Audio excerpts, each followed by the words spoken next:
ওরে আরশে আজিম পাড়ি দিয়া খোদা তাআলার কাছে গিয়া উদনু মিন্নি ইয়া হাবিবি দয়াল নবী শুনতে পান, উদনু মিন্নি ইয়া হাবিবি দয়াল নবী শুনতে পান।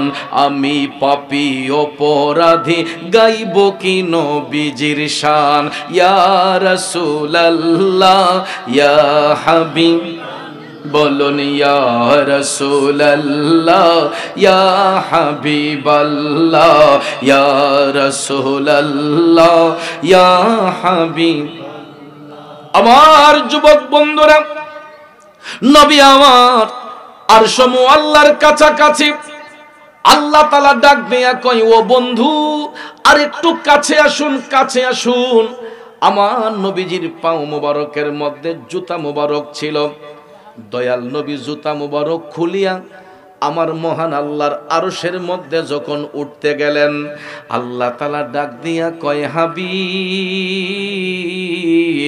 ও বন্ধু আপনি জুতা রেখে কেন আমার আরশে উঠতেছেন? আমার নবী ডাক দিয়া কয় আল্লাহ আমি কেমনে জুতা রাইখা আপনার জুতা নিয়ে আমি আপনার আরশে উঠে? আপনি তো মূসাকে বলেছিলেন জুতা কইলা তোর পাহাড়ে উঠার জন্য, আমি রাসূল কেমনে আপনার মহান আরশের মধ্যে জুতা নিয়ে উঠে? বন্ধুরে বন্ধু, আল্লাহ তাআলা ডাক দিয়া কই ও হাবিব আমি মূসাকে এই জন্য জুতা খুলে উঠতে বলেছি, মূসা আমি মাওলার নূরের তাজাল্লি সহ্য করতে পারবে না, এই জন্য জুতা খুলে আমার মূসারে তোর পাহাড়ে উঠাইয়া আমি আমার মূসার পায়ের কারণে তোর পাহাড়কে ধন্য করেছে। আল্লাহ তাআলা ডাক দিয়া কয় প্রাণের হাবিব ও বন্ধু গো, আপনি বন্ধুকে এই জন্য জুতা মুবারক নিয়ে আমি উঠতে বলেছে কারণ আমার আরশ মুআল্লা আপনি বন্ধু নবীর জুতা মুবারকের ধুলির অপেক্ষা করতেছে। আল্লাহর বাবাজিরা বন্ধুরা, আপনারা বলেন সকাল থেকে সন্ধ্যা পর্যন্ত কেউ যদি এইভাবে কালেমা পড়ে কালেমার সমাপ্তি হবে? কারণ কালেমার সমাপ্তি ততক্ষণ পর্যন্ত হবে না যতক্ষণ আমার আল্লাহর কালেমা যুক্ত করা না হয়, ঠিক না বিঠিক? তাইলে বন্ধুরা আমার বাবাজিরা, লা ইলাহা ইল্লাল্লাহ মুসা কালিমুল্লাহ এটা আল্লাহর কালেমা নয়, ঈসা রুহুল্লাহ আল্লাহর কালেমা নয়, ইব্রাহিম খালিলুল্লাহ আল্লাহর কালেমা নয়, আমার আল্লাহর কালেমা হইল মুহাম্মাদুর রাসূলুল্লাহ সাল্লাল্লাহু আলাইহি ওয়াসাল্লাম। আওয়াজ করে বলুন ঠিক না বিঠিক? এই জন্য কবি বলেছেন কালমার আগে পরে আল্লাহ মাঝখানে রাসূল, সৃষ্টি কোলে মোদের নবীর নাই যে সমতল।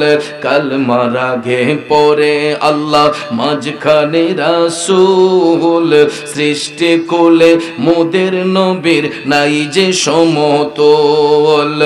আল্লাহ পাকের প্রিয় নবী সৃষ্টির উপরে এলেন নূরের নবী যখন মক্কা নগরে, এলেন নূরের নবী যখন মক্কা নগরে। কথা বলেন ঠিক না বেঠে? বন্ধুরা আমার বাবাজিরা, কালিমুল্লাহ শব্দের অর্থ আল্লাহর বন্ধু, খালিলুল্লাহ শব্দের অর্থ আল্লাহর বন্ধু, রুহুল্লাহ শব্দের অর্থ আল্লাহর বন্ধু, জাবিউল্লাহ শব্দের অর্থ আল্লাহর বন্ধু, খালিলুল্লাহ শব্দের অর্থ আল্লাহর বন্ধু, হাবিবুল্লাহ শব্দের অর্থ আল্লাহর বন্ধু। প্রত্যেকটা শব্দের একটাই অর্থ হয়, সেটা হলো আল্লাহর বন্ধু। এখন আপনারা বলুন সব বন্ধু কি সমান? সব বন্ধু কি সমান? বন্ধু বন্ধুর মধ্যে ডিসটেন্স আছে না নাই? এই জন্য আল্লাহ রাব্বুল আলামিন সূরা বাকারার 253 নম্বর আয়াতে কারিমায় বলতেছেন বিসমিল্লাহির রহমানির রহিম তিলকার রুসুল فضلنا بعضهم على بعض منهم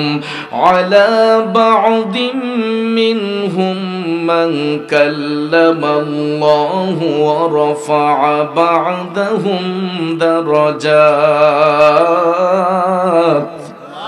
উচ্চস্বরে বলুন ঘোষণাকার। আল্লাহ বলেন এ রাসূলগণ, তাদের একজনের চেয়ে আরেকজনকে মর্যাদান্বিত করা হয়েছে। আমার আল্লাহ কয় নবী রাসূলের মধ্যে কাউকে উচ্চ মর্যাদায় সমাসীন করা হয়েছে।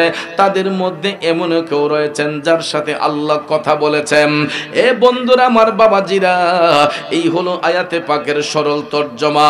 আসুন এবার বিস্তারিত ব্যাখ্যার দিকে চলে যাই। পৃথিবীর জমিনে আল্লাহ তাআলা যত নবী রাসূল পাঠিয়েছেন, নবী এবং রাসূলের মধ্যে কেউ হয়েছেন কালিমুল্লাহ, কেউ হয়েছেন খালিলুল্লাহ, কেউ হয়েছেন রুহুল্লাহ, কেউ হয়েছেন জাবিউল্লাহ, কেউ হয়েছেন হাবিবুল্লাহ। এই প্রত্যেকটা শব্দের অর্থ আল্লাহর বন্ধু। কালিমুল্লাহ শব্দের অর্থ আল্লাহর বন্ধু, রুহুল্লাহ শব্দের অর্থ আল্লাহর বন্ধু, জাবিউল্লাহ শব্দের অর্থ আল্লাহর বন্ধু, হাবিবুল্লাহ শব্দের অর্থ আল্লাহর বন্ধু। এবার আসুন ডিসটেন্সটা কোথায়? কারণ একমাত্র রাহমাতাল লিল আলামিন নবী ছাড়া অন্যান্য সকল নবীগণ তারা নিজে থেকে ইচ্ছে পোষণ করেছিলেন আমার মওলাকে দেখার জন্য। যেমন মুসা আলাইহিস সালাম, তিনি অ্যাপ্লিকেশন করেছিলেন রব্বি আরিনি, আল্লাহ আমি তোমাকে দেখতে চাই। আমার আল্লাহ কইলাম তারানি মুসা, তুমি দেখতে পারবা না।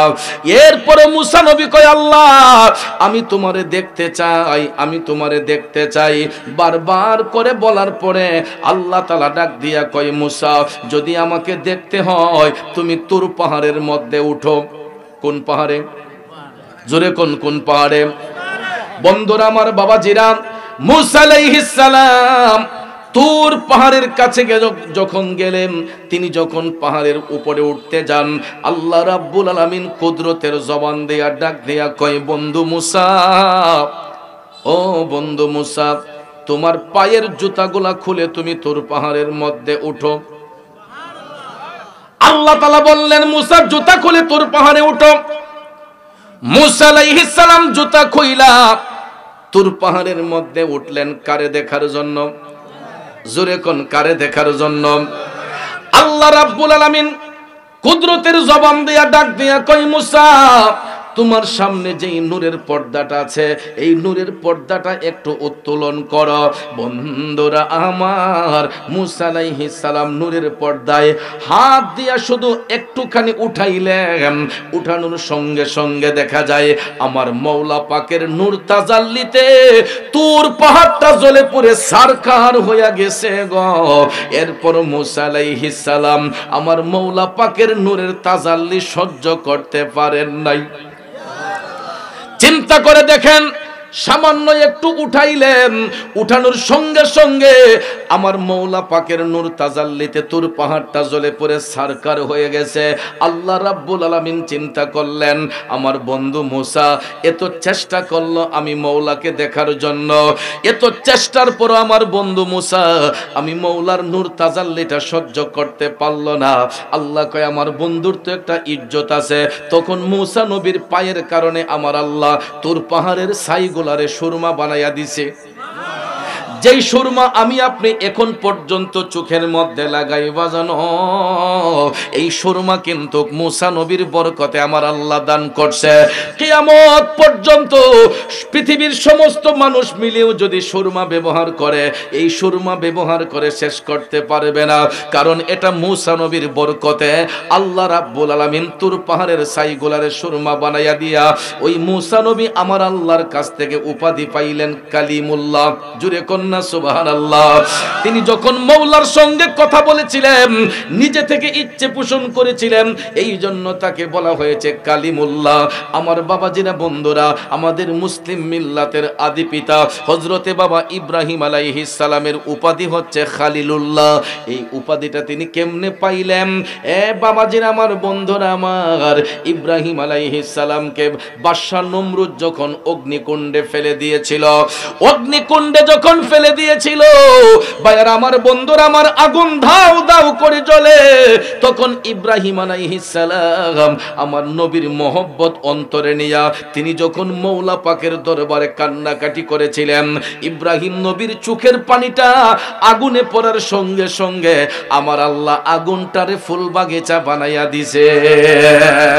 এই জন্য আমরা সুরের ভাষায় বলতাম, ইব্রাহিম খালিলুল্লাহ প্রেমিকে ছিল নমরুদ নমরুদে আগুনে দিল, খলিলুল্লাহ প্রেমিক ছিল, নমরুদে আগুনে দিল, আগুন হইল ফুল বাগিচা প্রেমের কারণে, আগুন হইল ফুল বাগিচা প্রেমের কারণে, প্রেমের ডুরি বন্দরে মদিনার শোনে, নূর নবী বানাইলেন আল্লাহ প্রেমের কারণে, নূর নবী বানাইলেন আল্লাহ প্রেমের কারণে, প্রেমের ডুরি বন্দরে মদিনার শোনে। একটা জবানও বন্ধ রাখবেন না, চিৎকার মেরে বলি আল্লাহু আকবার। এই আলা গ্রামের বাবাজিরা, বন্ধুরা আমার, মুরব্বী বাবাজিরা গো, এইরকম ভাবে এক একজন নবী নিজে থেকে ইচ্ছে পোষণ করার কারণে এক একটা উপাধি লাভ করেছেন। এখন আমাদের নবীর উপাধি হচ্ছে হাবিবুল্লাহ। বাজান বলুন তো, ওই হাবিবুল্লাহ উপাধিটা আমার নবী নিজে দিয়েছেন নাকি আল্লাহ? জোরে কোন কে? আল্লাহ দিয়েছেন নবীকে সম্মান, তোমার হিংসায় হবে কি? আল্লাহ দিয়েছে নবীকে সম্মান, ঠিক কিনা বলেন? জগতের বন্ধুরা রে,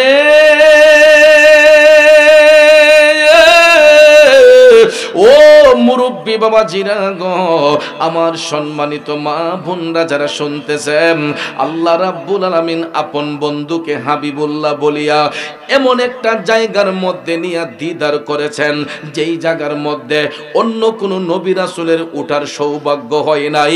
এই জন্য আমার আলা হযরত ইশকে মোহব্বত লিখেছেন, আসমানো হি উপর সব নবী রহ গে।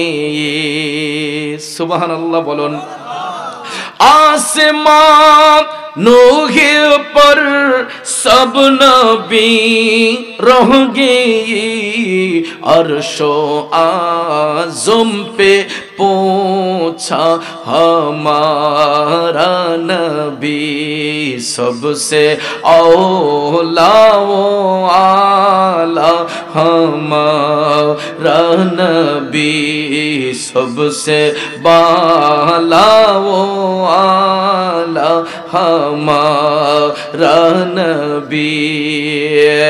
ए যুবক বন্ধুরা, ও মুরব্বী বাবাজিরা গো, আমার আলা হযরত লিখেন, পৃথিবীর জমিনে আল্লাহ রাব্বুল আলামিন যত নবী রাসূল প্রেরণ করেছেন, সমস্ত নবীগণকে আল্লাহ তাআলা 7 আসমান পর্যন্ত সীমাবদ্ধ রেখেছেন। সমস্ত নবীগণের সীমাবদ্ধতা 7 আসমান পর্যন্ত। 7 আসমানের উপরে অন্য কোন নবীকে উঠার পারমিশন আল্লাহ তাআলা দেয় নাই। সুবহানাল্লাহ কোন?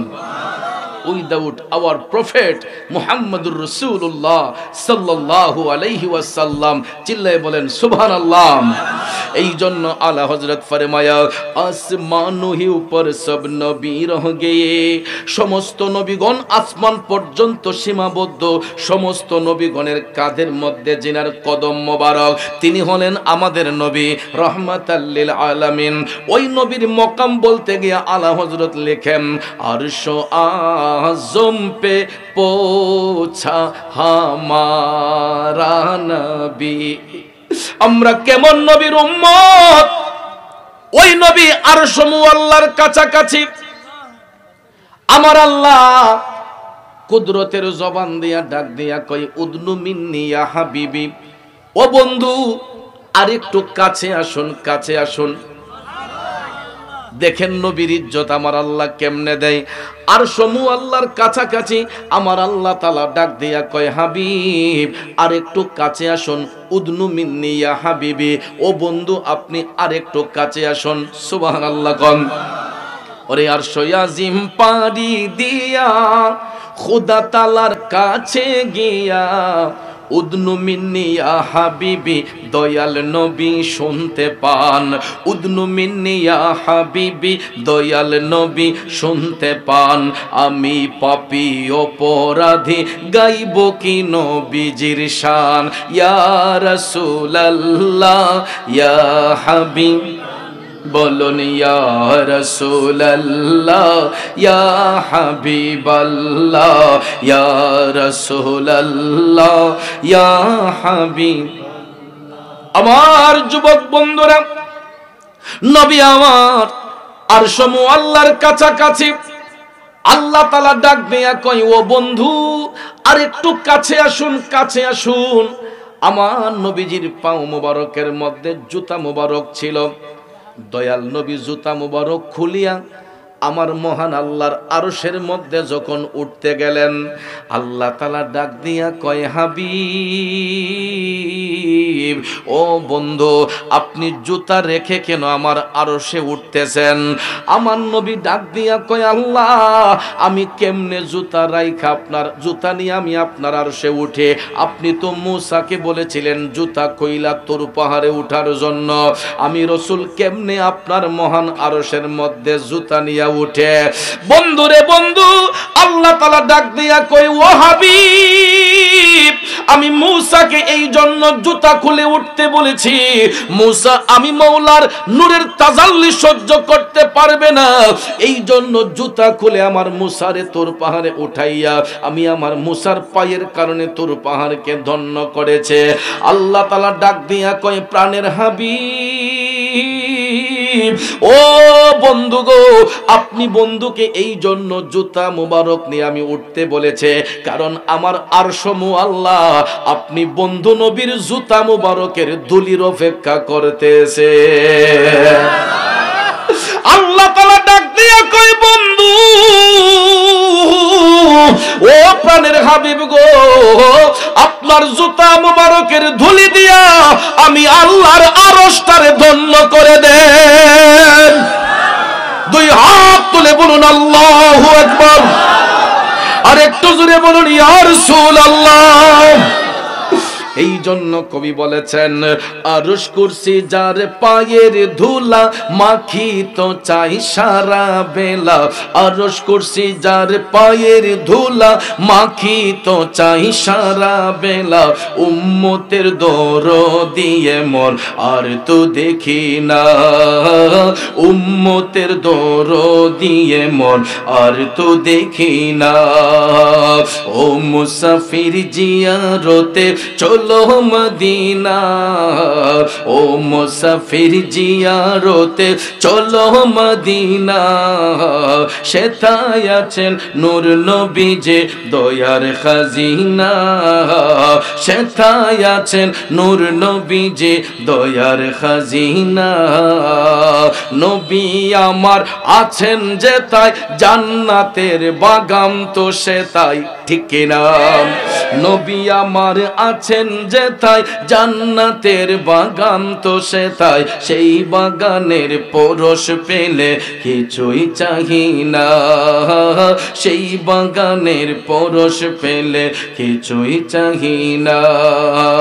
ও মুসাফির জিয়ারতে চলো মদিনা, ও মুসাফির জিয়ারতে চলো মদিনা।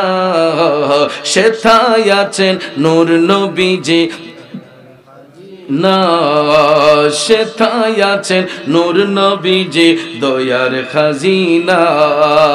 কষ্ট হচ্ছে আমার বাবাজিরাম, হিয়ালা গ্রামের নবীর প্রেমিকেরা, ও যুবক বন্ধুরা, আমার বাবাজিরা গো, চিন্তা করে দেখেন আমরা কেমন নবীর উম্মত। যেই নবীর জুতা মুবারকের ধুলিতে আমার আল্লাহর আরশ ধন্য হইয়া যায়, ওই নবীর গোলামি করা প্রয়োজন আছে না নাই? জোরে কোন আছে না নাই? নবীর গোলামি করলে লাভ না লস? যারা নবীর গোলামি করেছে এরা জান্নাতি হয়েছে, যারা নবীর সাথে দুশমনি করেছে এরা জাহান্নামী হয়েছে। স্পষ্ট, যারা নবীর গোলামি করবে এরা জান্নাতি, যারা নবীর সাথে দুশমনি করবে এরা জাহান্নামী। আব্বাজিরা আমার, এই যুবক বন্ধুরা, আবু জেহেল আবু লাহাব নবীর সাথে বেঈমানি করার কারণে পরিণাম ভালো হইছে না খারাপ হইছে? ভালো হইছে না খারাপ হইছে? আবু বকর, উমর, উসমান, আলী আমার নবীর গোলামি করার কারণে লাভ হইছে না লস হইছে? কারণ গোলামি করার কারণে তারা নবীর পাশে শুয়ে শুয়ে আরাম করছেন। এ বন্ধুরা আমার, বাবাজিরা, আমরাও যদি নবীর গোলামিতে মাশগুল হয়ে যাই, আল্লাহ রাব্বুল আলামিন আমাকে আপনাকে জান্নাত দিতে পারে কি পারে না? আর এই জন্যই নবীর গোলামি করব। জান্নাতের মালিক যদি আল্লাহ, ভাগের দায়িত্ব আল্লাহ দিয়েছেন নবীর কাছে। এই জন্য পাকিস্তানের কবি বলেছেন, তাজ্জব কি জাহে কে ফিরদৌসে আলা, তাজ্জব কি জাহে কে ফিরদৌসে आला बनाए खुदा और बिसाए मुहम्मद सल्लल्लाहु अलैहि वसल्लम। পাকিস্তানের কবি লিখতেছেন, কি আশ্চর্য, জান্নাতুল ফেরদাউস বানিয়েছেন আল্লাহ, কিন্তু ভাগ করে দিচ্ছেন হুজুর আকরাম নবী মুহাম্মদুর রাসূলুল্লাহ সাল্লাল্লাহু আলাইহি ওয়াসাল্লাম। তাইলে যেই নবীর কাছে আল্লাহ তাআলা ভাগের দায়িত্ব দিয়েছেন, ওই নবীর গোলামি করলে লাভ না লস হবে?